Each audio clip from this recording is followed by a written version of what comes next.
punya suami yang sayang sama kau, mencintai kau, memang benar-benar menghargai dan memuliakan kau, dan memang menginginkan kau dari ujung rambut sampai ujung kakimu, ya, terlepas dari segala kekurangan dan juga kelebihanmu.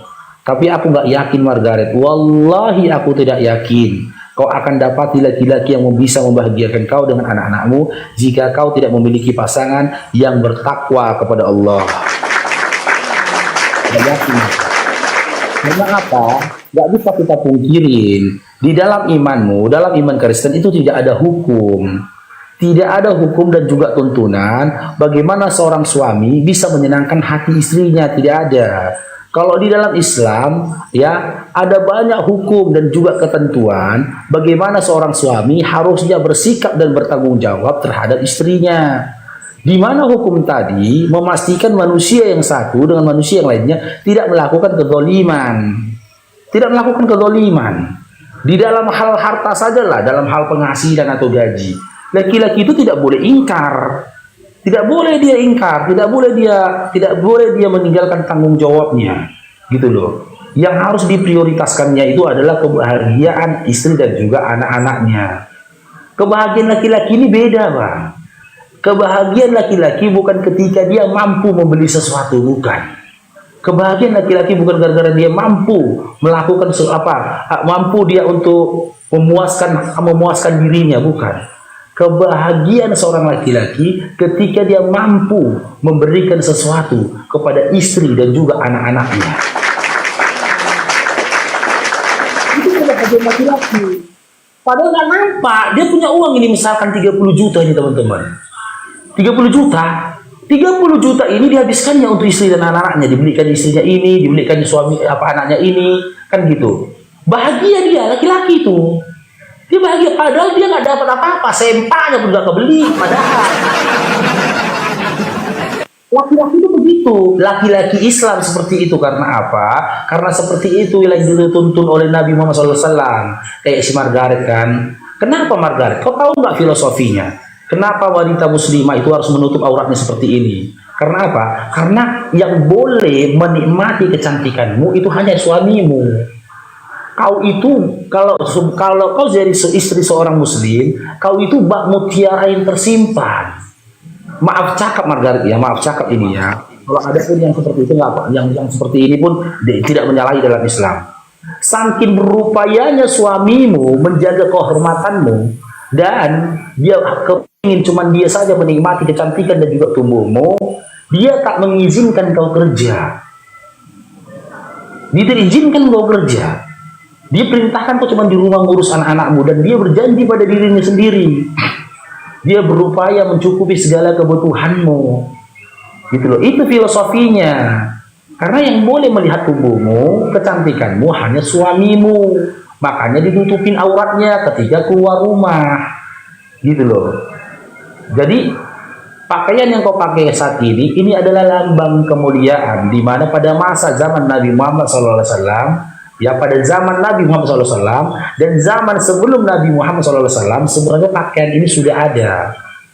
Pakaian seperti ini sudah ada. Inilah yang membedakan antara orang merdeka dengan budak. Orang merdeka di zaman dulu nggak ada itu yang keluar rumah buka jilbab, buka kepala, pakaian you can see, nggak ada itu. Itu budak. Itu perbuatan budak pada masa itu. Makanya pakaian ini adalah pakaian kemuliaan bagi seorang wanita. Dan seorang wanita yang mengenakan pakaian seperti ini, tak akan ada laki-laki yang berani memandang dia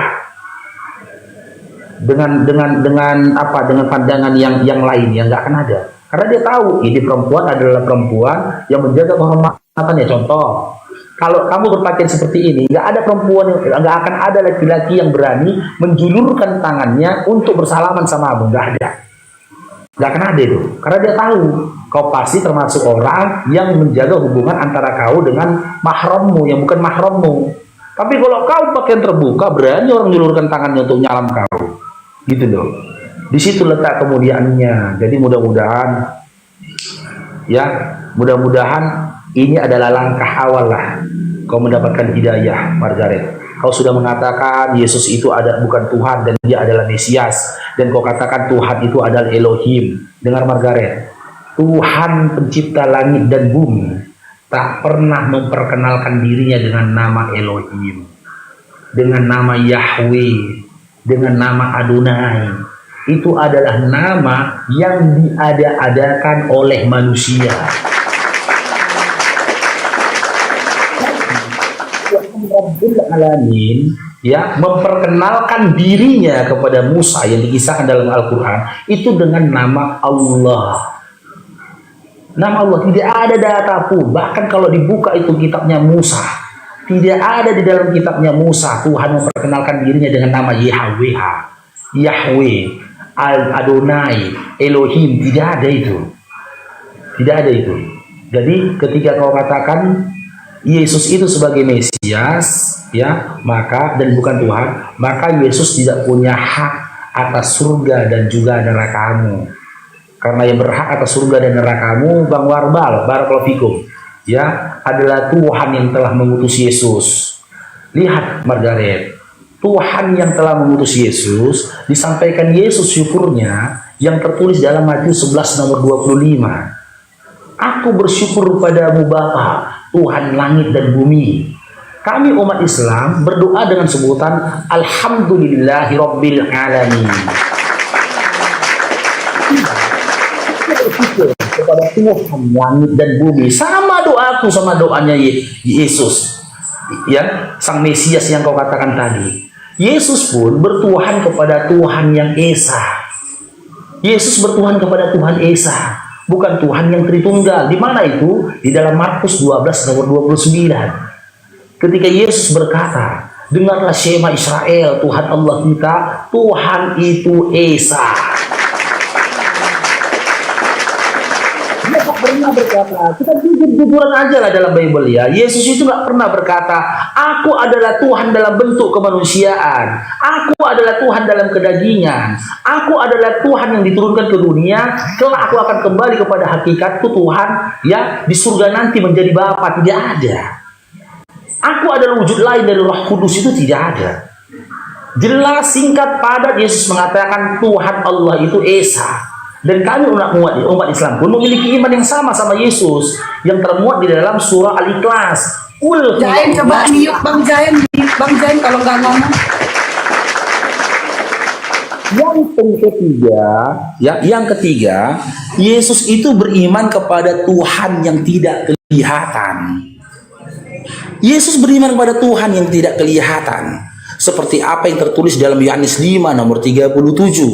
Bapa yang telah mengutus aku, dialah yang bersaksi tentang aku, ya, rupanya tidak bisa dilihat, suaranya tidak bisa didengar.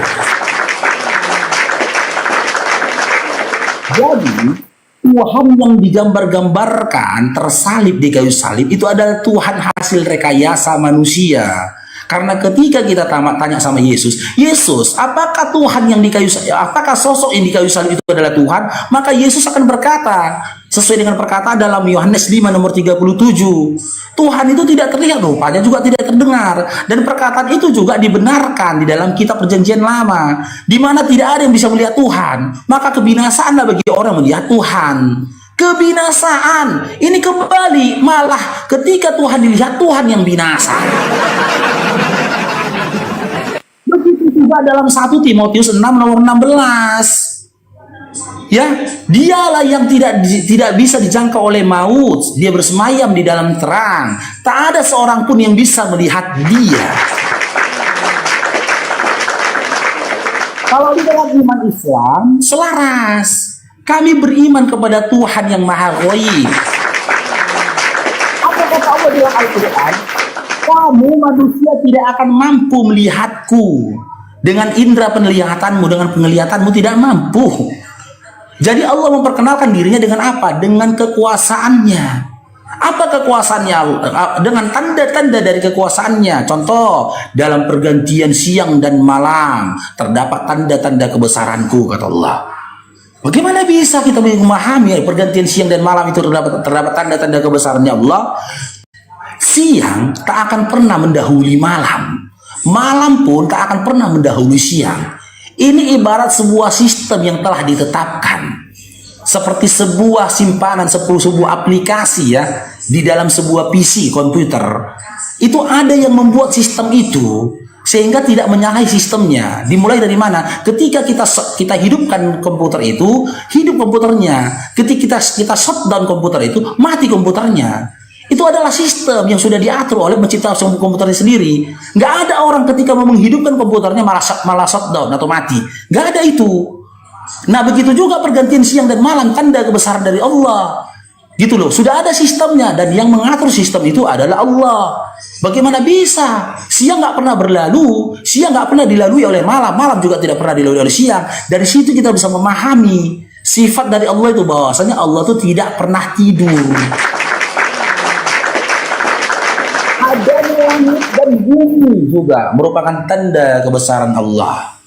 Tanda kebesaran Allah. Ya mudah-mudahan lah Margaret ya kau diberikan hidayah. Dan kalaupun kau tetap dalam imanmu Kristen, ya silakan kau dalam imanmu Kristen. Cuman saranku samamu, jangan kau tanamkan kebencian dari apologet Kristen yang kau dengar. Jangan.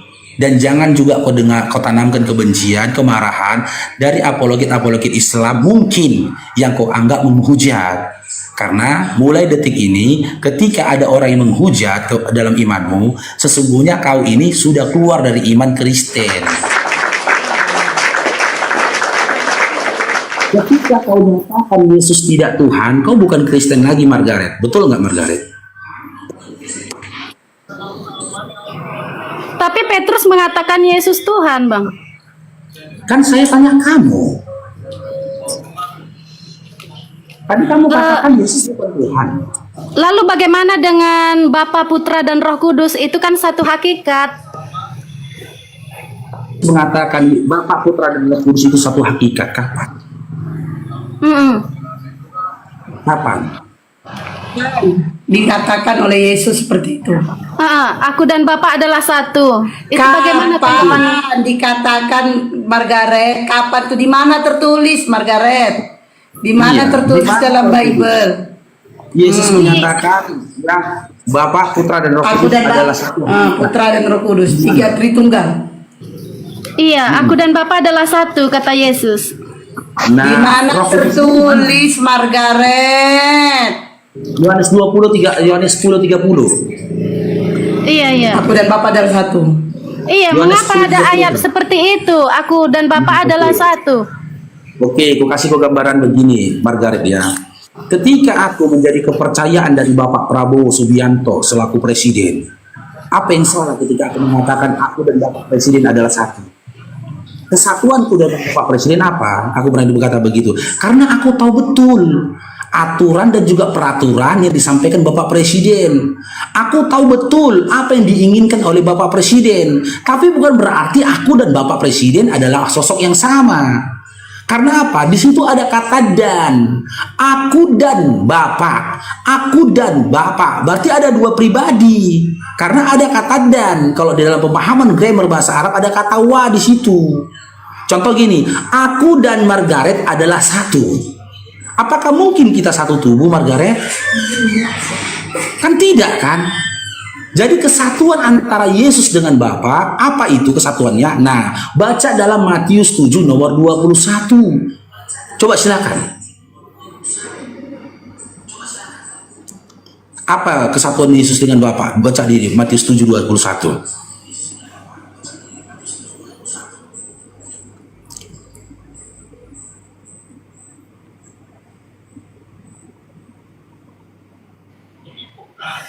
Bukan setiap orang yang berseru kepadaku, Tuhan, Tuhan, akan masuk ke dalam kerajaan surga, melainkan orang yang melakukan kehendak Bapakku yang di surga. Orang yang melakukan kehendak dari Bapakku yang di surga. Ya, siapa yang mengikuti kehendak dari Bapa Yesus yang di surga, maka dia yang masuk dalam kerajaan surga. Apa kehendak dari Bapa yang mengutus Yesus? Yang dari apa ada kehendak dari Bapa yang telah mengutus Yesus? Yang pertama ingat ya, menjadikan Yesus sebagai utusannya. Yohanes 17 nomor 3. Menyampaikan kepada memerintahkan Yesus untuk menyembah hanya kepada Tuhan yang Esa. Markus 12 nomor 29. Ya, pada masa itu memuliakan hari Sabat, bukan gereja hari Minggu. keinginan dari Bapa. Tidak ada keinginan dari Bapa yang telah mengutus Yesus menjadikan Yesus sebagai Tuhan dan juga sesembahan. Benar nggak? Ada nggak ayat di dalam Bible di mana Bapa yang telah mengutus Yesus menginginkan menjadikan Yesus sebagai Tuhan dan juga sesembahan? Ada nggak? Tapi mengapa 90% orang Kristen mengakuinya? Cuman Advent yang tidak mengakuinya. Advent, Saksi Jehovah. Oke, kebenaran itu, Margaret, kebenaran itu tidak bisa kau lihat dari kebanyakan orang. Saya tanya samamu nanti, kau ingat nggak dalam gereja dinyanyikan apa? Di dalam surga ada dua jalan, lebar dan sempit. Mana kau pilih? Menuju surga jalan sempit apa jalan lebar? Lebar. Lebar, sempit lah. Sempit, jalan yang sempit. Jalan yang lebar itu menuju ke neraka. Jadi kebenaran itu, kok nggak pernah gereja sekolah minggunya kok Margaret? Ya jadi kok nggak tahu. Neraka. Sempit itu bukan ke neraka.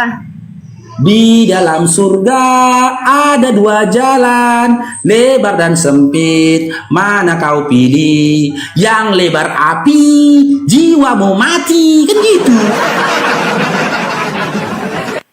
Kan gitu lagunya kan? Yang lebar api, jiwamu mati. Tapi yang sempit. Masa enggak tahu lagu itu? Jadi kebenaran itu, Margaret, bukan berdasarkan kebanyakan orang, Margaret. Lebih banyak orang masuk Nggak dengar lagu gitu, Bang. Apa?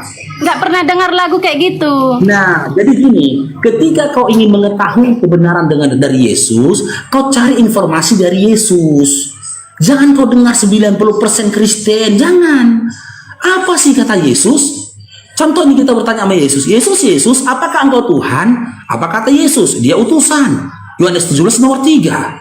Yesus, siapakah Tuhanmu? Dijawab Yesus, Matius 11 nomor 25. Aku bersyukur pada Bapa, Tuhan langit dan bumi. Tuhan dia katanya. Yesus, apakah kau maha kuasa? Dijawab dia dalam Yohanes 5:30. Aku tidak bisa berbuat apa-apa tanpa Bapa yang telah mengutus aku. Penghakimanku adil, kata dia.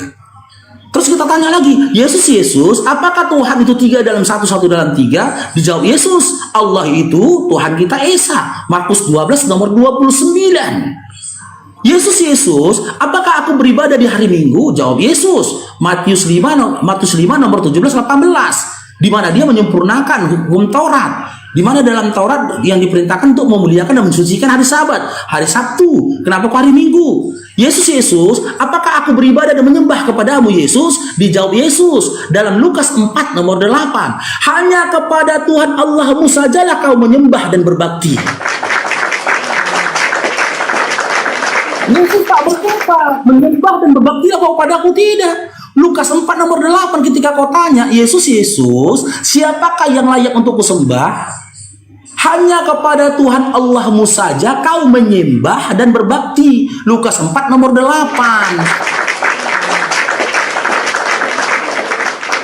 Layakkah aku memanggil engkau Tuhan, Yesus? Dikata Yesus dalam Matius 7 nomor 22-23. Di mana orang-orang yang memanggil dia Tuhan, bernubuat demi nama dia, bermukjizat demi nama dia, diusir oleh dia dan dikatakan dia si pembuat kejahatan.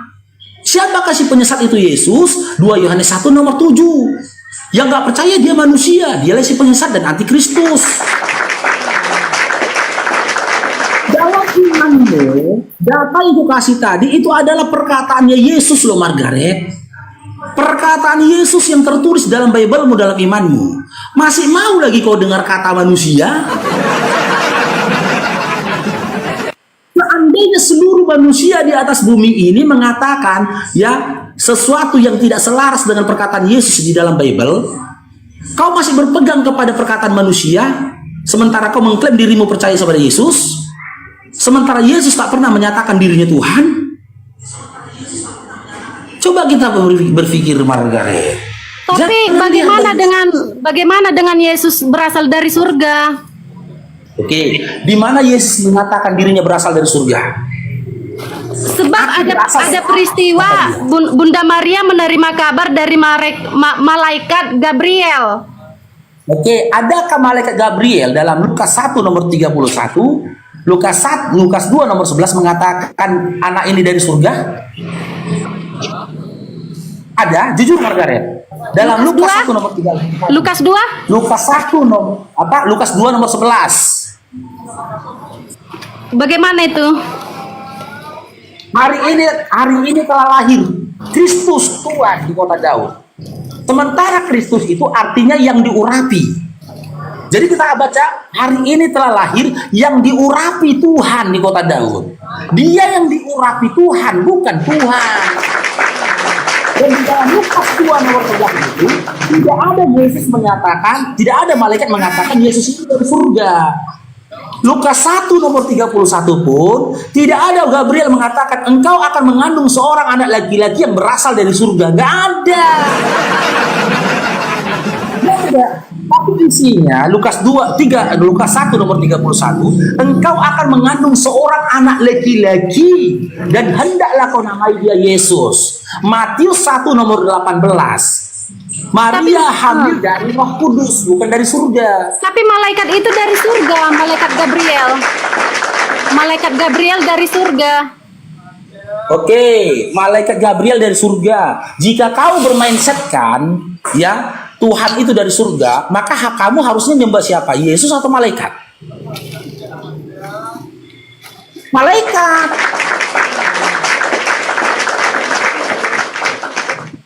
Jadi Maka bagaimana dengan inkarnasi Yesus ke dunia? Nggak ada, Margaret.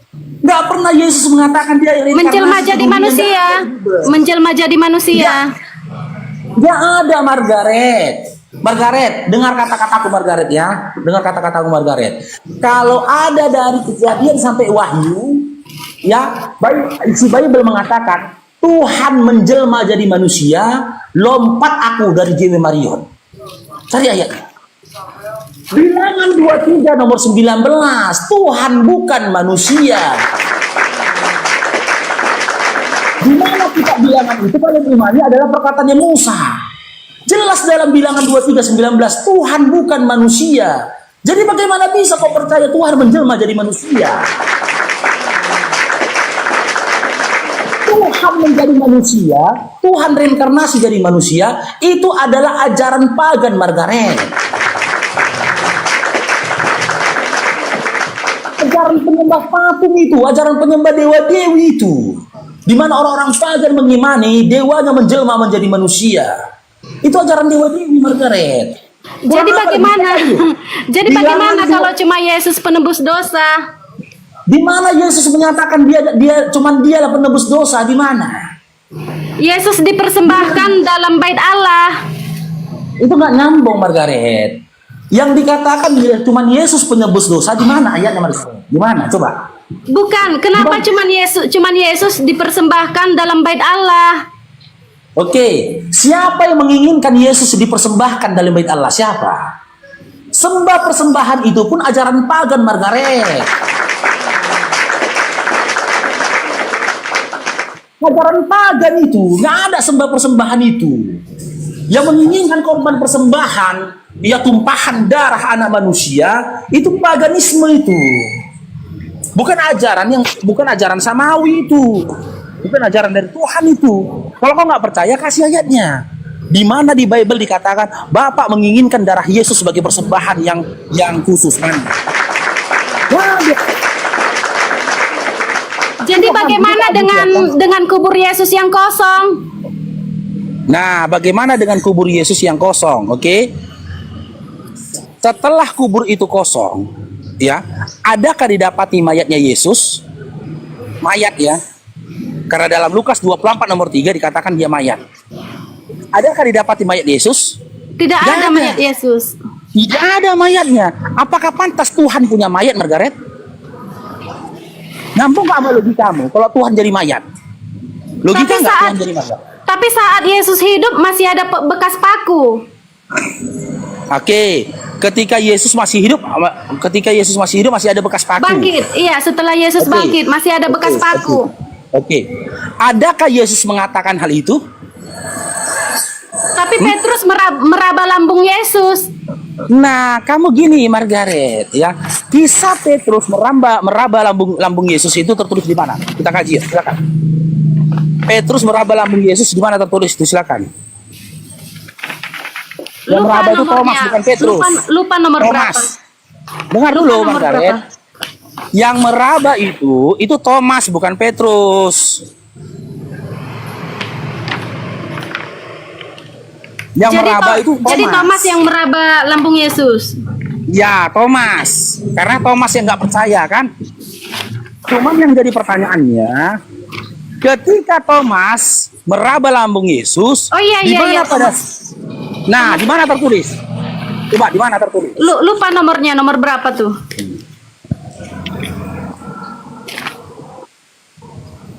Margaret, aku kasih saran kok ya. Memang kok cocoknya Ya, kalau silakan. diskusi pakai kayak gini. Nyambung. Baru kali ini nyambung sama kau diskusi. Baru kali ini. Ya memang kalau diskusi sama kau bagus kau pakai baju gini lah ya. Nyambung. Selama ini gak nyambung. Bang Paro ngomong apa, kau tak jawab apa. Bang Paro lagi ngomong apa, kau tak kemana. Baru kali ini ku dengar kau nyambung ngomong. Coba, memang besok kalau kau naik pakai kayak gini ya. Kayak gini aja ya, Margaret ya. Bentar aku apa dulu 5 menit toh ya. Aku udah kerjaan 5 menit ini 5 menit. Siap. 5 aja Mas Margaretnya. Margaret, coba noise Bang Faro. Margaret, bacakan dulu aku. Bang Faro noise, akunnya yang satu lagi. Akun yang bersuara. Bacakan yang aku Yohanes 17:3. Yohanes 17:3. 17 ayat 3 ya? Ya. Bentar ya, kita cari.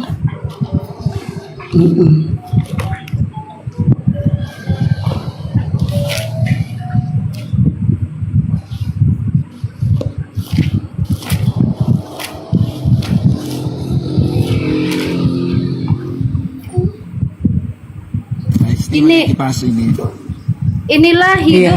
Inilah hidup yang kekal, yaitu bahwa mereka mengenal Engkau satu-satunya Allah yang benar dan mengenal Yesus Kristus yang telah Engkau utus. Udah. Itu kamu sahadat namanya. Itu Iya, sahadat. utusan ya, Oke. utusan Sahadat utusan Kristen. Itu sah. Tapi Allah dalam Alkitab ini tertuju pada Elohim. Iya, itu sahadat Kristen, sahadat kalian di dalam Bible, Yohanes 17:3. Iya.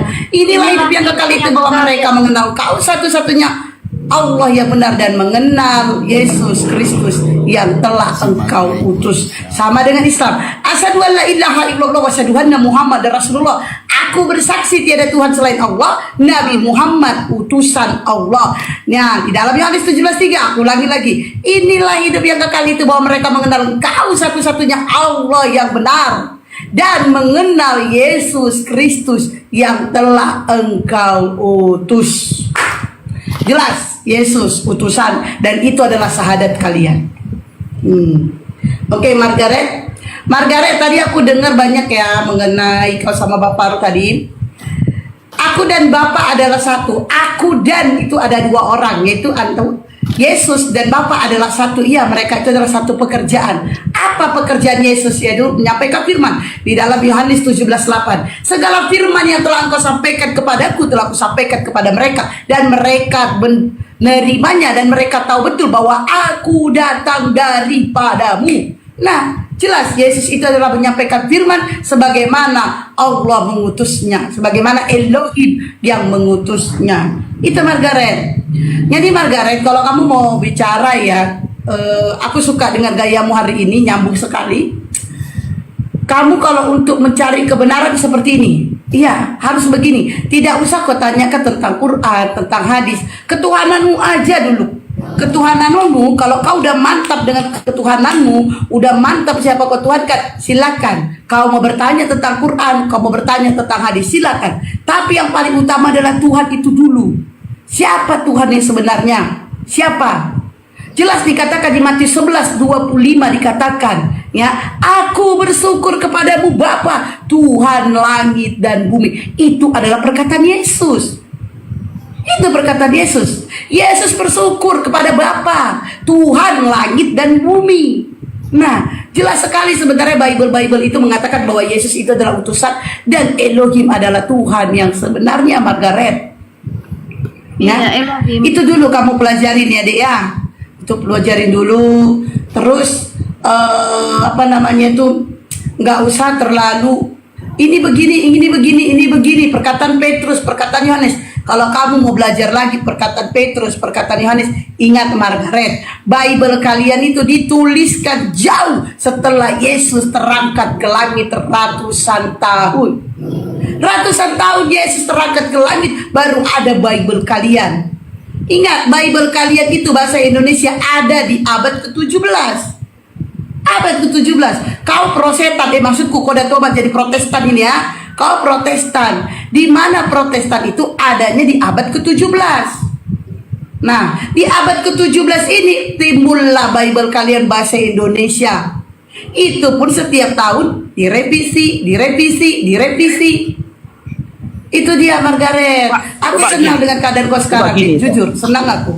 Coba gini ya, tanya Mas Margaret. Margaret, kita ngomong dari hati ke hati ya, jujur ya, jangan ada kebohongan. Margaret, setuju? Jangan ada kebohongan, bisa Margaret? Iya. Oke, aku mau tanya, sudah berapa lama kamu mendalami Bible? Mendalami. Maksudnya membaca Bible. Membaca, intens membaca Bible. Intens Mendalami baca Bible, udah baru berapa aja. lama? Mendalami Baru-baru aja. Aku tahu itu. Baru-baru tapi aja. udah Makanya sering. kau jadi kayak gini. Tapi udah sering. Oke. Yang kedua saya tanya. Ya, dengar dulu Margaret. Yang kedua yang saya tanyakan gini Margaret. Setelah kamu baru-baru ini intens baca Bible, jujur jawab ya. Ya. Apa yang menjadi imanmu sebelum kau baca Bible dengan apa yang kau baca dalam Bible? Selaras atau kontras? Di sini kita jadi tahu siapa Tuhan kita. Iya, nggak yang saya tanyakan, selaras nggak? Setelah kau baca Bible, bener nggak ketika pendeta mengatakan Yesus itu Tuhan?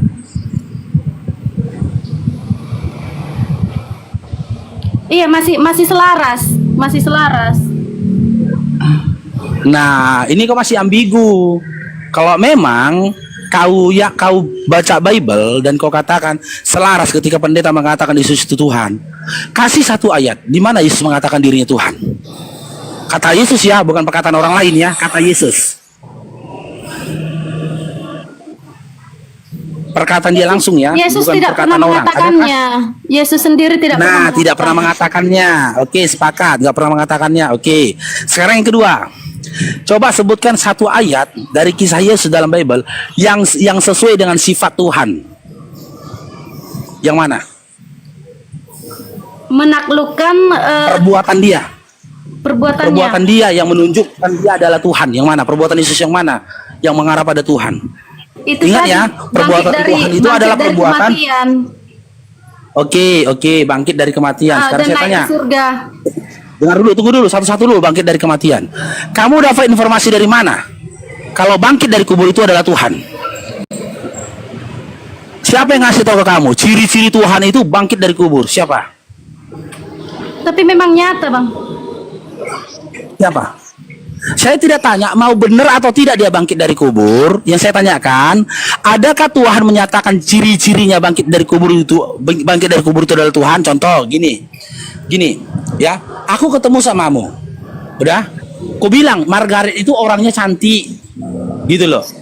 Itu ciri-cirinya. Hidungnya misalkan mancung, saya bilang. Itu ciri-cirimu. Kenapa saya katakan begitu? Karena aku pernah bertemu kamu. Dan kamu sendiri mengatakan kamu itu berhidung mancung. Nah, ketika ada iman mengatakan bangkit dari kubur itu adalah Tuhan, siapa yang menyampaikan itu? Tuhan itu sendiri atau sangkaan manusia?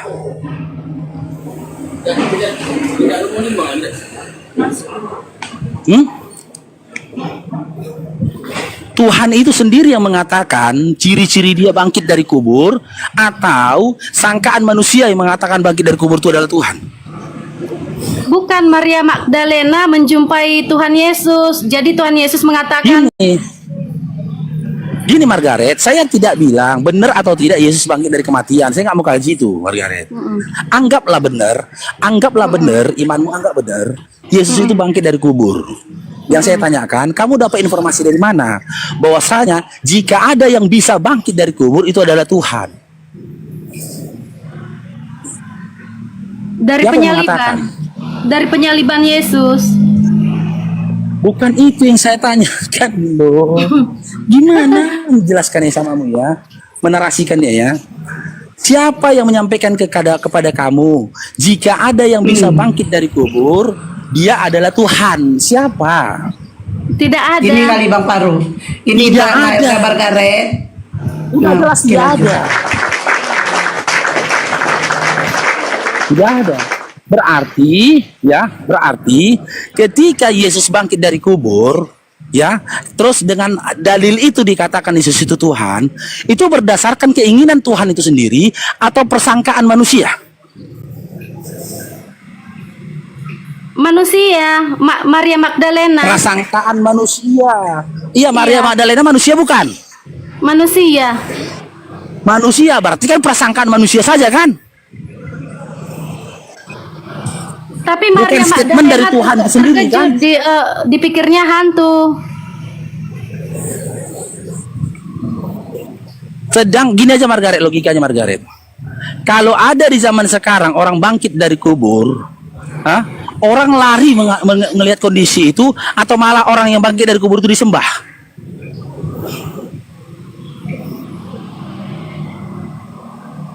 Orang akan lari kan? Coba baca Matius 1 Timotius 6 nomor 16 Margaret. 1 Timotius 6 nomor 16 baca dulu Margaret. 1 Timotius 6 nomor 16.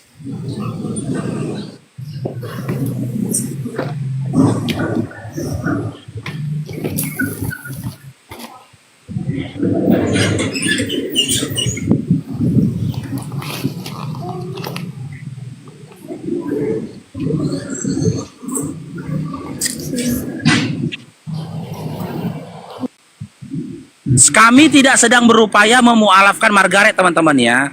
Tapi dari interview yang kita lakukan, Margaret ini sebenarnya udah Islam secara akal. Karena dia tidak beriman lagi Yesus itu Tuhan.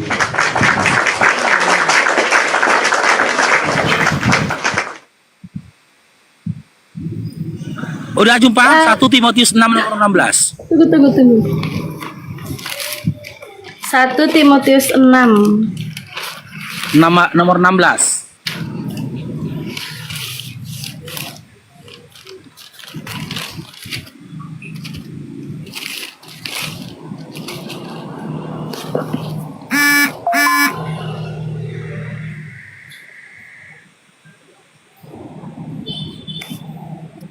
Dialah satu-satunya yang tidak takluk kepada maut. Bersemayam Nah, dalam terang. tunggu dulu. Dialah satu-satunya yang tidak takluk pada maut. Ya, dikatakan satu-satunya tidak takluk pada maut. Mungkinkah pernah mati?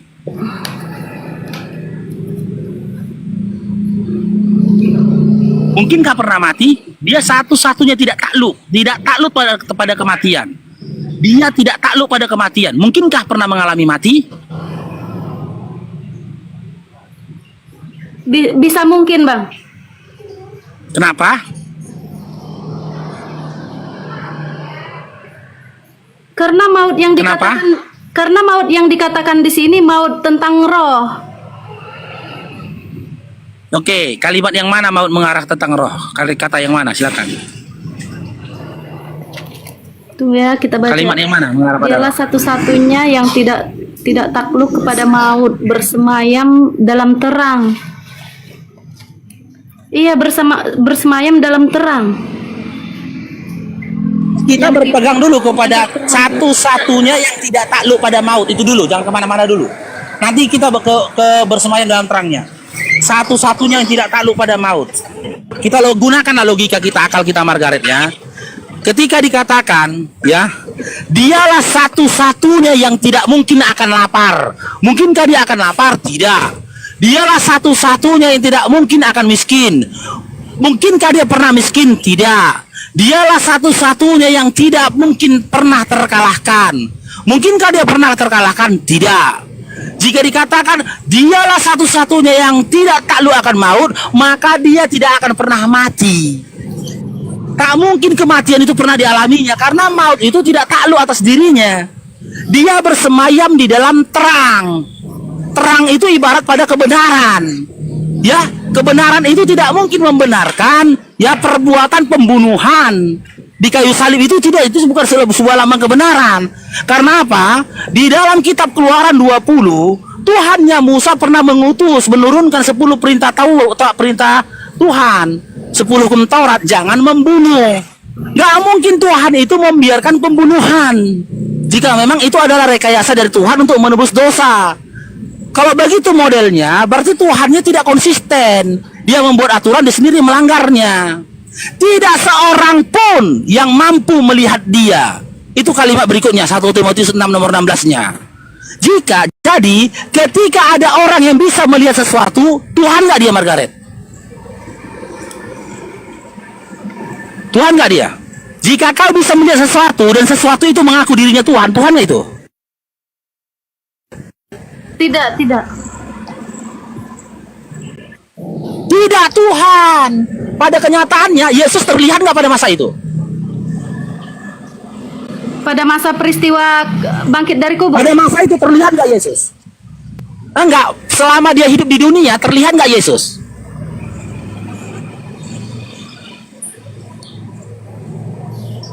Bisa nggak Yesus dilihat oleh manusia pada masa itu? Terlihat. Nah, sementara 1 Timotius 6 nomor 16 mengatakan dia tak seorang pun yang bisa melihat dia. Tuhan itu tidak terlihat. Maka Yesus Tuhan atau bukan? Sementara dia bisa terlihat. Tidak. Tidak. Jadi yang mengatakan Yesus bukan Tuhan bukan kami, Bible kalian sendiri, dan Yesus sendiri yang mengatakan.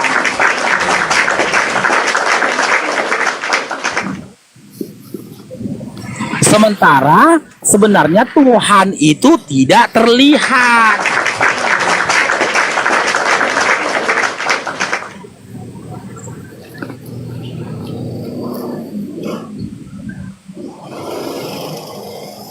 Jadi peristiwa Bapak Kita begini Putra- aja, Margaret. Bapak Putra dan Roh Kudus. Ya, peristiwa apa? Jadi peristiwa Yesus berinkarnasi itu tidak betul.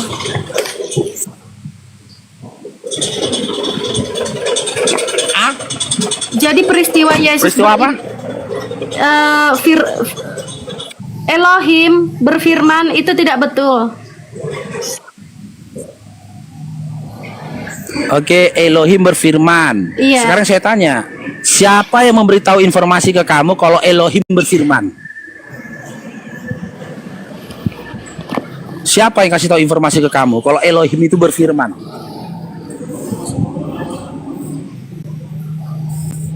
Pernahkah lupa nomor ya berapa? Elohim itu dalam pemahaman? Nah, tidak ada, Margaret.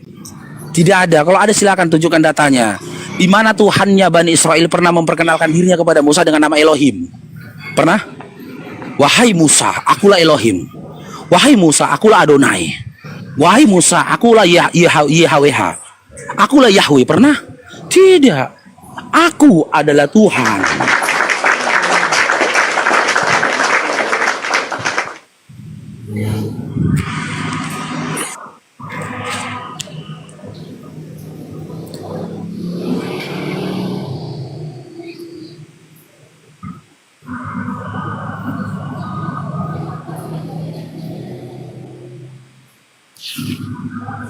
Jadi Yesus bukan Tuhan ya?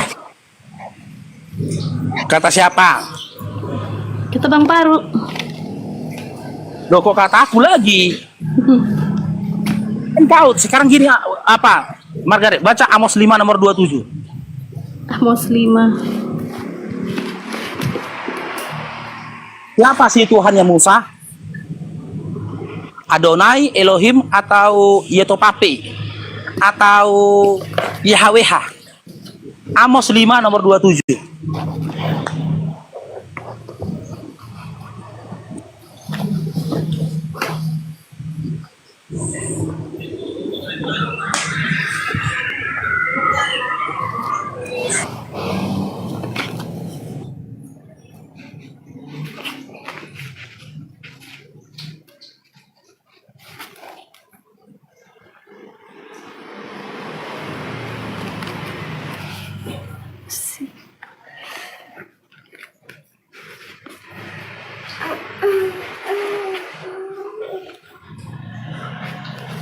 Minta tolong bacakan, Bang.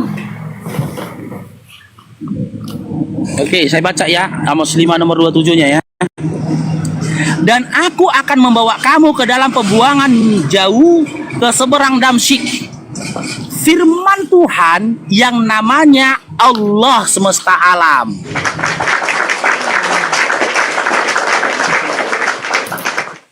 Ternyata dalam Amos 5 nomor 27 ya, Allah itu nama Tuhan. Tidak dikatakan Yesus yang namanya Yesus semesta alam, tidak.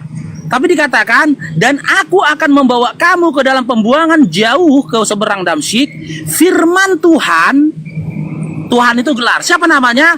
Allah semesta alam. Tapi Allah yang di Alkitab ini merujuk kepada Elohim. Oke, atas dasar apa kau katakan Allah di dalam Bible-mu itu merujuk kepada Elohim? Adakah Elohim menyatakan dirinya adalah Tuhan semesta alam? Adakah? Kasih ayatnya. Di dalam Bible dikatakan Elohim, Tuhan semesta alam. Adakah? Elohim, Adonai, Yetopape, Yahweh itu adalah nama Tuhan yang dikarang oleh manusia. Nama-nama Tuhan yang dibuat-buat oleh manusia. Ya, yang dikarang-karang oleh manusia. Markus 7 nomor 7 lagi baca. Percuma kamu beribadah kepadaku, sementara pengajaran-pengajaran yang kau sampaikan berasal dari manusia. Bukan dari Tuhan.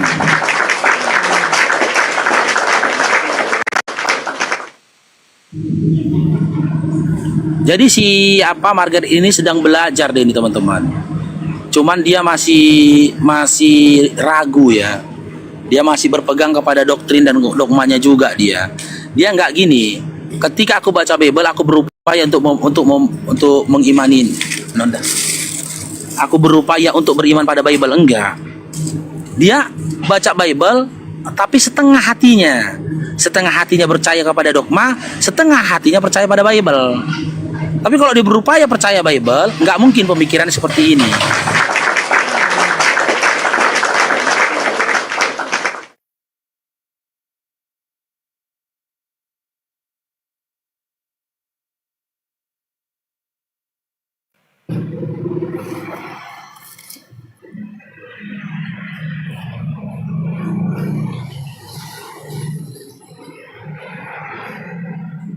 Kembali lagi, Bang, ke itu tadi hadis Sahih.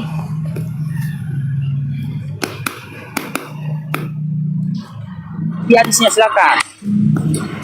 Hadis Sahih nomor 5035, Bang. Ya, silakan. Tentang jin. Di sini jin katanya beragama Islam. Ya. Terus yang jadi pertanyaan? Mengapa Muhammad mengutus pasukannya untuk menghasut manusia? Loh, enggak itu isinya, ada berbeda itu Margaret. Setan mengutus pasukannya untuk menghasut manusia dan setiap orang yang mempunyai agama tertentu mempunyai setan selalu menyertainya. Muslim berapa tadi? Gimana? Muslim berapa? Hadis Sahih Muslim nomor 5035. 5035. Kita baca ya. Hadis Sahih Muslim nomor 5035. Bahwa Aisyah ya, Urwah telah menceritakan kepadanya bahwa Aisyah istri Nabi Muhammad SAW telah menceritakan kepadanya bahwa Rasulullah SAW keluar dari kediamannya pada suatu malam. Aisyah berkata, aku merasa cemburu pada beliau. Lalu beliau datang dan aku melihat yang beliau lakukan. Beliau bertanya, kenapa kau? Kau kenapa wahai Aisyah? Aku menjawab, aku sepertiku. Orang sepertiku mengapa tidak menyembuhi orang seperti Tuhan? Rasulullah SAW bersabda, apa setanmu mendatangimu? Aisyah bertanya, wahai Rasulullah, apakah ada setan menyertaiku? Rasulullah menjawab, ya. Aisyah bertanya, ya. Aisyah bertanya lagi, juga menyertai semua manusia? Jawab Rasulullah, ya. Ya, semua manusia ya. Apa ya, Margaret ya? Ya. Menghasut manusia. Menyertai Tuhan juga? Beliau menjawab, ya. Hanya saja Rabbku menolongku mengalahkannya hingga ia Islam. Yang mana menghasutnya? Iya, setan yang selalu menyertainya. Iya, seluruh manusia kan? Di situ kan dikatakan seluruh manusia kan? Menghasut manusia. Iya, semua manusia kan? Tapi nggak ada semuanya. Ada semua ini Margaret. Juga menyertai semua manusia, kata Aisyah. Tanya Aisyah. Ya, apakah setan menyertaiku? Kata Aisyah. Tanya Aisyah. Jawab Rasulullah, ya. Aisyah bertanya lagi, juga menyertai semua manusia? Jawab Rasulullah, ya. Yang ditanyakan apa? Yang ditanyakan itu perintah siapa? Apanya perintah siapa? Setan mengutus pasukannya. Di sini nggak ada, isinya nggak ada mengutus pasukannya. Loh, hadis 5035 nggak ada tertulis setan mengutus pasukannya. Hadis mana yang kau baca? Iya, hadis Sahih Muslim nomor 5035. Di sini nggak ada isinya kayak gitu. Setan mengutus para pasukan yang nggak ada. Surah Maria 83. Baca. Surah Maryam 83. Allah mengutus setan-setan untuk menghasut orang kafir agar benar-benar melakukan kejahatan, betul? Itu isinya.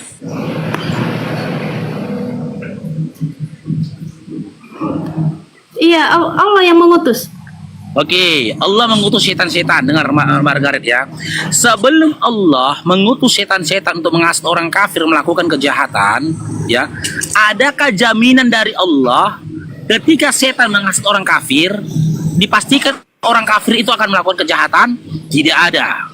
Tidak ada jaminan dari Allah meyakinkan, memastikan setiap orang kafir yang dihasut oleh setan akan melakukan kejahatan. Sebagaimana ketika Allah mengutus para nabi untuk mengajak orang bertakwa kepada Allah, tidak ada jaminan dari Allah kepada para nabi bahwasanya setiap orang yang dia serukan hanya menyembah kepada Allah, orang itu pasti akan bertakwa kepada Allah. Tidak ada. Tidak ada jaminannya. Karena apa? Karena tugas para nabi hanya menyampaikan. Begitu juga tugas para setan, hanya menghasut, bukan memastikan. Tapi kepastian dari perbuatan itu kembali kepada makhluknya sendiri. Itu buktinya Allah itu maha kuasa, Margaret. Tidak ada yang luput pada Allah. Mau kau bertakwa, mau kau ingkar. Dan bentuk adilnya Allah ada dalam surah Asy-Syams ayat 8. Fa'alhamaha fujuraha wa taqwaha. Isinya, yang artinya sesungguhnya di dalam diri manusia itu sudah ditiupkan sifat takwa ataupun ingkar.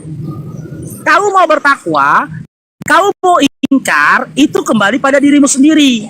Contoh, ketika engkau mempertuhankan Yesus, siapa yang memerintahkan? Adakah Allah memerintahkan kamu untuk mempertuhankan Yesus? Adakah? Gak ada. Kan pilihanmu sendiri kan yang menuhankan Yesus kan? Ya kan? Iya. Oke, pilihanmu sendiri. Nah, ketika ternyata pilihanmu itu salah dan kau dapat hukuman atas itu, pantas nggak? Masih kau salahkan kak? Masih kau salahkan nggak? Lagi Tuhan menghukummu? Jelas tidak kan? Karena itu pilihanmu sendiri. Nah, bentuk dari kemahakuasaannya Allah ini pun ada tertulis dalam 2 Tesalonika 2 nomor 11. Baca.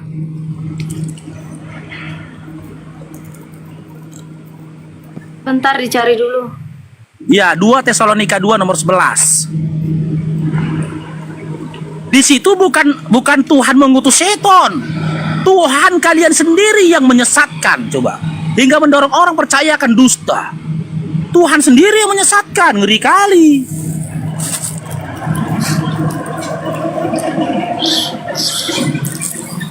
Dua Tesalonika 2 nomor 11.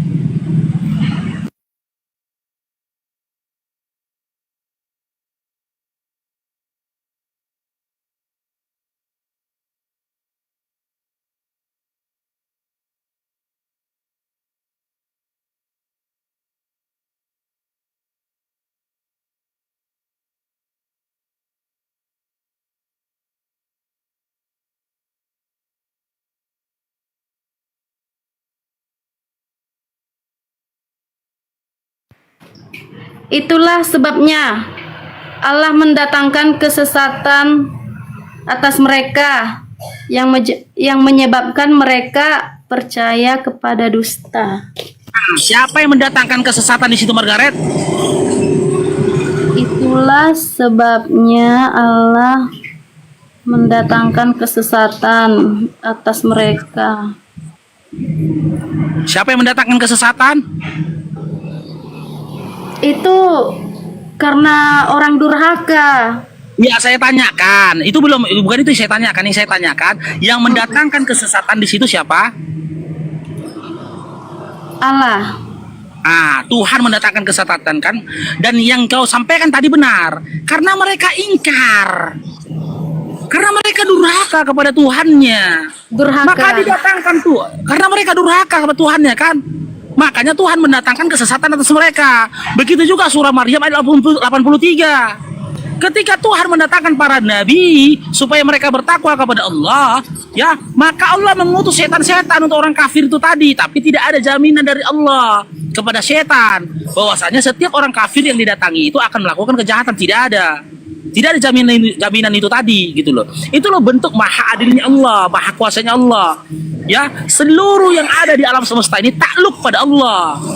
Ya, kalau Allah tidak bisa mengutus seton, berarti Allah tidak berkuasa atas seton. Kalau Allah tidak berkuasa atas seton, bisa jadi seton akan mengganggu Tuhan. Maka gugurlah ketuhanan Yesus yang tertulis dalam dalam Matius 4 dan juga di dalam Lukas 4.